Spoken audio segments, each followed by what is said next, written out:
Hey everyone, welcome back for another deep dive. You know how this works by now? We take one awesome piece of writing and, well, we kind of take it apart and look at, what makes it tick, right? Yeah, exactly. We get into the nitty-gritty, see if we can maybe pull out some golden nuggets of, um, I guess, wisdom, things that'll actually help us out in our own careers. Exactly. And today's deep dive is all about career expectations, Right. like what's reasonable to hope for, right? How do we get what we want without setting ourselves up for disappointment? You know what I mean? Totally. And we've got this really cool excerpt from Healthy Expectations for Career Advancement. It's written by Ephraim Anwigbi. Yeah, and the thing about Ujbi, he's not just some like armchair philosopher. This guy's got serious real-world experience. For real. He's a senior audit manager, Yeah. which, that alone is impressive. But he's also a published author, right? And he's a certified public speaker. Yeah, this guy walks the walk. Right. So if we're talking about healthy career expectations, I mean, he's definitely someone worth listening to. Absolutely. So, where do we even start with this? Well, one of the things that really struck me about this excerpt was how Onigby emphasizes action. Like it's not enough to just like wish for things to happen. Right, right. He actually makes this analogy about expecting a pay raise without actually adding any value. Yeah, exactly. It's like, Yeah, duh, right. Of course that's not going to fly. And, it's the same thing with career growth. You can't just sit back and wait for it to fall in your lap, totally. And that's something we can all relate to. We've got to be proactive, actually go out there and make things happen. for sure.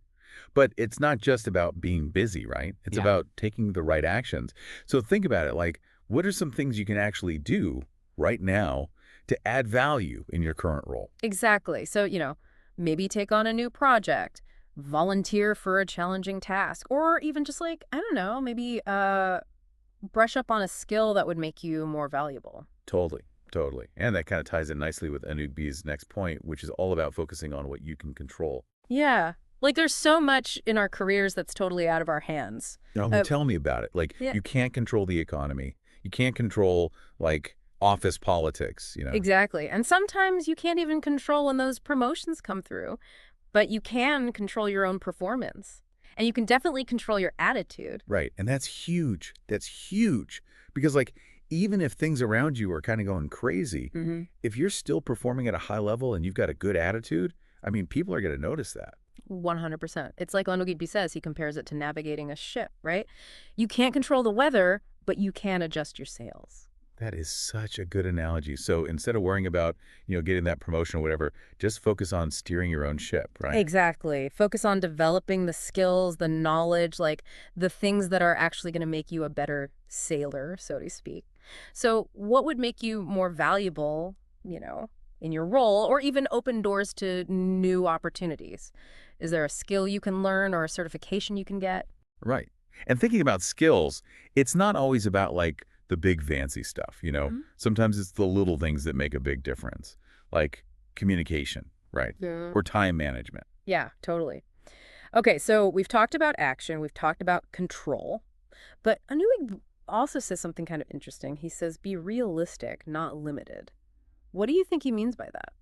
Yeah, it sounds kind of contradictory, right? Yeah. But I think what he's getting at is that it's important to have ambitious goals.